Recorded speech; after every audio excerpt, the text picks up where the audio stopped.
Assalamualaikum, jumpa lagi dalam channel Go Click Pictures. Hari ini kita ada dengan S70 model sebelum ni, model yang enjin 3 silinder. Kita tahu Proton akan melancarkan esok lusa je, dia akan lancarkan Proton S70 enjin 4 silinder. Sekadar kita punya info, Proton cuma buat minor change saja ke atas appearance, dalaman dan juga luaran. Yang penting adalah enjin dia daripada 3 silinder kepada 4 silinder. Kenapa ia penting? Ada banyak sebab. Yang mana kita dengar sebelum ini, bila mana Proton buat enjin 3 silinder, seperti juga dekat S70, seperti juga dekat X50 dulu. Enjin 3 silinder ni kita tahulah dia memang berkuasa. Dekat S70 dulu, S50 dulu, kita tahu dia berkuasa, tapi dia ada masalah. Yang pertama dari segi bunyi bising dia, dan juga yang kedua ialah dari segi vibration. Kedua-dua faktor ni memang penting lah untuk sebuah kereta. Saya sendiri secara personally, saya suka kereta tu kalau kereta tu kurang vibrate dan juga dia tidak bising. Walaupun di kelajuan yang rendah maupun di kelajuan yang tinggi, kita cruising dekat highway dan sebagainya. Ada orang cakap kalau bunyi bising ni tak apalah, kita buka lah radio kuat-kuat, so kita tak dengar lah bunyi bising tayar, bunyi bising enjin. Tapi saya rasa itu tak cukup memadai lah untuk kita memandu. Kadang-kadang kita perlukan kabin yang cukup senyap untuk kita cruising dekat highway dengan penuh rasa tenang. Dan kita tak rasa penat lah sepanjang perjalanan tu. Model S70 ni adalah satu model yang penting dalam line-up Proton. Sebab Proton, dia dah tak ada Proton Preve, sebuah sedan yang besar ataupun kita panggil segmen C ataupun segmen D. So kita cuma ada Proton S70 rebash daripada Geely sebagai salah satu pilihan model sedan yang saya rasa ini adalah kereta yang paling common lah, sedan segmen C dalam pasaran.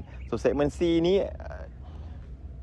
kalau dulu kita ada Preve yang memang model dibina sendiri oleh Proton, tapi kini Proton S70 lah yang menjadi pilihan untuk model sedan di Malaysia. Kita kata memanglah model S70 ni tak ada dah DNA Proton yang sporty, yang sedap bawa macam Preve tu.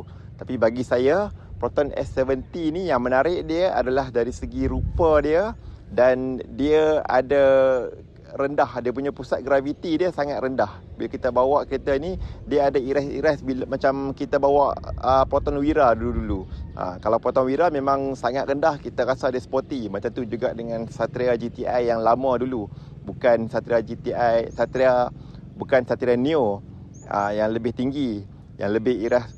Kemudian kita ada juga Proton Persona, Proton Iris, Persona baru. Tapi yang ini dia mirip sikit kepada Proton Wira yang dulu, yang memang kerusi dia memang sangat rendah, yang sedap jugalah bawa sebab dia rasa sporty dia tu. Dia punya laju tu bukan setakat cruising dekat highway. Dia punya laju tu juga adalah bila kita nak start dekat traffic light pun. Maknanya dia punya pick up dia memang agak keterlaluan lah kalau bagi saya. Saya harap lah untuk model S70 yang baru nak dilancarkan 2026 ni, benda tu ditunekan sikit untuk lebih cermat, lebih smooth pergerakan kita bila kita nak start kereta tu. Sebab kereta ni memang pick up dia memang pergi, tapi kita nak jaga pedal kita tu untuk sampai tahap kita pick up tu selamat, susah sebenarnya. Tapi overall kereta ni memang laju, kereta ni memang sedap bawa, handling okey. Cuma dia laju sikit lah. Rasanya harap-harap yang model baru ni dia tune untuk lebih smooth tu yang kita nak. Macam saya cakap tadi, perubahan 4 silinder ni sangat penting. Jadinya mungkin Proton tak buat lah perubahan yang besar kepada appearance, dalaman dan juga luaran, yang saya rasa tak terlalu penting pun. Sebab memang dah cukup cantik, dah cukup segak dah cukup up to date dah kereta ni. Yang mana saya rasa dia adalah sesuai untuk eksekutif, dia mungkin sesuai untuk orang yang nak balik kampung. Dia sesuai untuk semua. Dia tak terlalu over menunjuk sangatlah kita kata. Dia tak terlalu nampak kemewahan, tak nampak futuristik. Tapi dia just so nice. Proportion depan dengan belakang cantik, kiri kanan cantik. Tak ada apa yang nak perbetulkan dah. Memang semua dah sangat nice dah pun. Even sport rim pun dah cukup cantik untuk kereta S70 ni. Tapi yang paling penting adalah untuk kita consider S70 2026 ni tak lain tak bukan dia punya enjin lah. Enjin 4 silinder saya rasa membawa perubahan yang sangat drastik dari segi bunyi dia dan juga vibration. Mungkin kalau kita cakap sikit perubahan yang minor sikit lah. Yang kalau tak silap saya, Proton akan buat headlining yang gelap.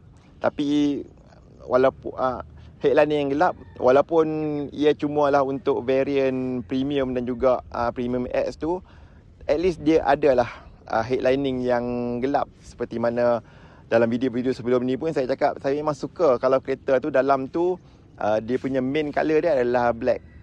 Bumbung kalau kereta-kereta dulu, kereta sekarang pun banyaknya bumbung tu colour cerah untuk memberi kita rasa luas dalam kereta tu. Tapi saya memang lebih prefer untuk kalau colour bumbung tu colour gelap. Kita berharap harga untuk S70 2026 ni tak banyak beza dengan dulu. Seperti mana dulu kita punya S70 adalah dari julat harga RM70,000 hingga ke RM90,000 lebih. Saya rasa tidak banyak perubahan harga sebab perubahan daripada 3 silinder ke 4 silinder ni juga berlaku pada Proton S50 yang dulu. Jadi similar dengan ini pun, dengan tanpa perubahan yang banyak dari segi estetik, dari segi luaran dan juga dalaman, saya rasa perubahan harga yang tidak banyak lah, ataupun mungkin lebih murah pun untuk Proton S70 2026. Good luck untuk Proton, selamat memilih kereta 2026. Jumpa lagi di video akan datang. Bye bye, Assalamualaikum.